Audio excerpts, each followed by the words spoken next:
Hey, hello Digital Moxie, this is Eddie V coming at you. It's today approximately, I want to say Wednesday. Just got back from work, drove in last night from Chicago, or Indiana, right out of Chicago. And the thing is that's a drive that I gotta make at 3 in the morning because it's an hour and a half drive. But anytime I leave Kenosha to go back home, that's like a 2.5 hour drive because of traffic. Going through the city, navigating all that, all those neighborhoods that are there, and the thing is that going home is a hassle. That's why I've been staying out here in Racine, Wisconsin, near Kenosha, working at a facility that will remain unnamed because they have privacy issues and they don't want nobody talking about it. So I'm not inside an NDA. I could actually tell you. It's an AI center called Microsoft MKE. The thing they don't want you to do is record the happenings that are going on in that facility because a lot of that information is top secret. We're living in changing times when facilities like that, they're very proprietary. They don't want other countries or other agents from other countries having any kind of footage or any kind of information regarding the facilities themselves. I say we're about 70% completed. We got to do testing, we have to do more installation, and I'm working 12-hour days, 7 days a week. Don't get me wrong, I've never worked this many hours for such a long time, and for me personally, AI has been a boom. It's affected me on the front end because these facilities need to be built. So because of the kind of work I do, I work in the industrial side of piping. So a lot of these facilities have to run water, have to run piping, have to run refrigeration. So it's a pretty good trade to be in, especially now when all these facilities are being built and the work is plentiful. Not to say that it's going to dry up, not to say that it's going to slow down, but for the foreseeable future, I don't see it slowing down to a dead halt. But what the deal is that I'm 56 I'm soon to be 57. And I want to retire when I'm 60. So if I go for a couple more years working and then hit 60 and retire, then I'm okay. Then if those facilities start slowing down and there's not as much work as there once was, I would have served my time and I could have a good retirement. So when I went home, I picked up my Osmo, my DJ Osmo. It's a very portable camera, and I wanted to see how the video quality should be pretty good. I've never recorded a video just sitting here talking to it, a face video or a talking head video. So this is probably the first time that I'm doing that. So the thing is this, the quality is good, and I could get up and I could walk around with this camera, and that's a plus. I'm currently in an Airbnb.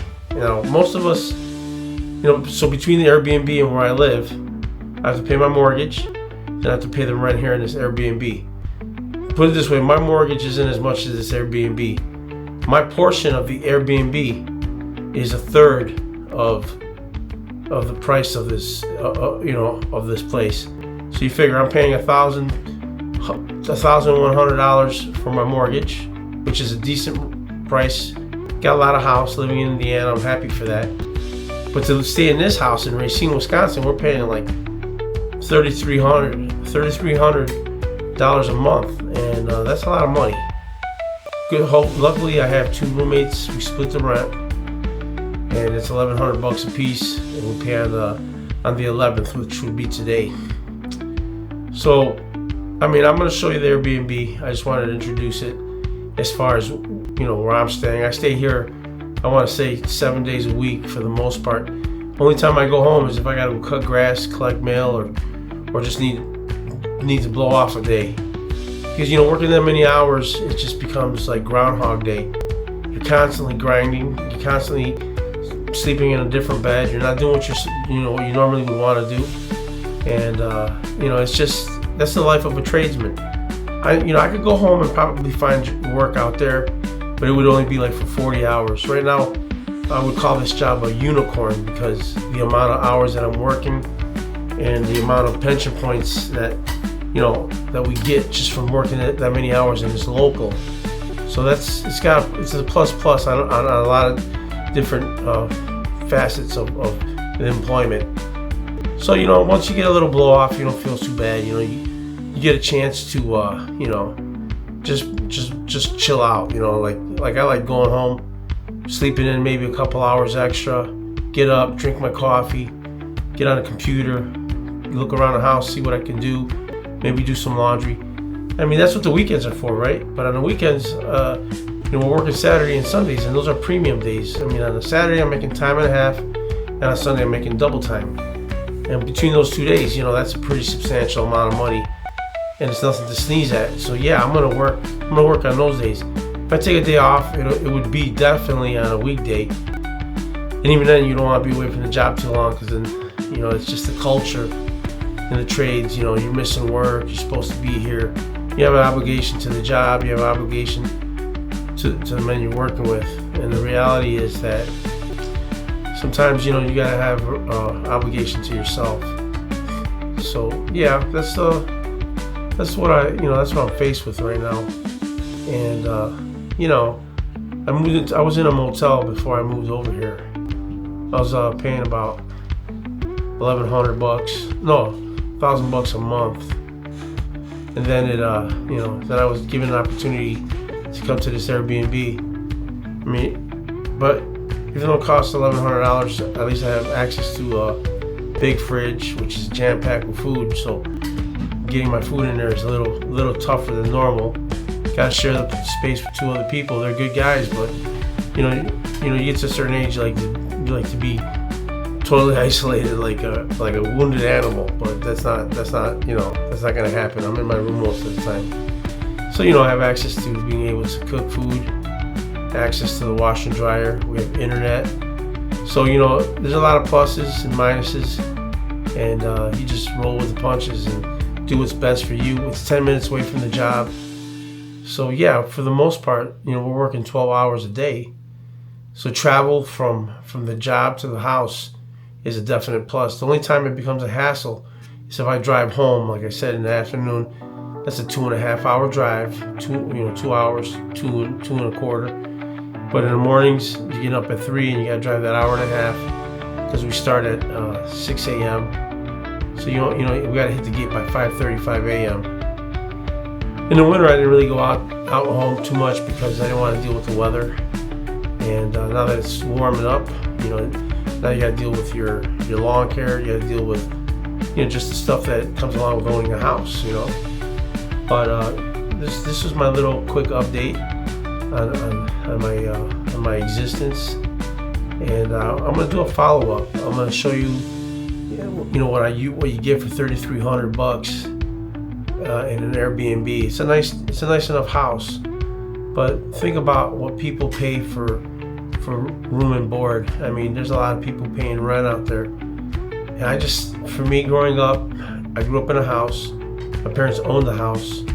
So for me, the concept of paying rent is just like, it just doesn't calculate for me.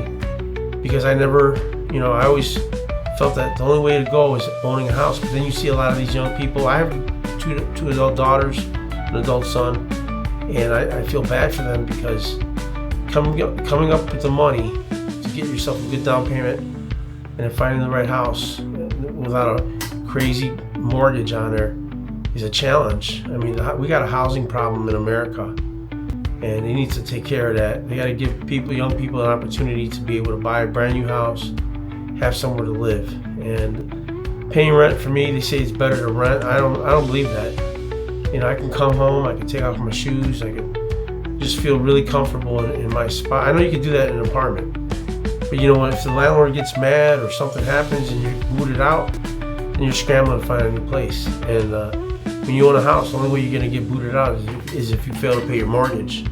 So in the comments, if anybody wants to put down a number that what they pay in rent every month, I'd appreciate that. And the thing is that I think that living expenses are the biggest expense that we incur every day. You got to figure you have to have somewhere to live. If I had I should ask AI what percentage we should be paying for housing. I think it's like 20%. Let me ask you right now. I'm here. So let's see. Hello. We got AI. It's amazing. I'm working in an AI facility, and I have AI in the palm of my hand. So, how much should the cost of an apartment or your living expense be for a month? The cost of an apartment and your overall living expenses can vary significantly based on many factors, including location. Major cities and coastal areas tend to be much more expensive than rural areas or the Midwest. For example, the average rent in Massachusetts is around $2,887, while in Oklahoma, it's about $1,054 as of May-June 2025 data. Size and type of apartment. Studio apartments are generally cheaper than 1-bedroom, 2-bedroom, or larger units. Well, what I wanted to get to is a modern apartment with in-unit laundry, a gym, and other is the percentage that we pay for our living expense will be 30% of your gross. So if that's a lot of money, man. It's a lot of money to be putting away for a house or a place to live. Well, like right now I'm in my room. You're absolutely right. 30% of your gross income for housing can feel like a lot of money, and for many people, especially in today's housing market, it can be a significant challenge to stick to that guideline. Here's why that 30% rule. It's amazing. AI just picks up. I didn't finish the conversation. So now, like I said, I'm in my Airbnb. One of my roommates came home. He wants to watch TV. He's in his room, but I still have to hear, the TV. I got another one upstairs. So, you got to give and take on some of that stuff. I mean, it is what it is. And so, sometimes I think maybe I'm better off going to the motel so I can really be by myself. But then I'm giving up on some of the amenities.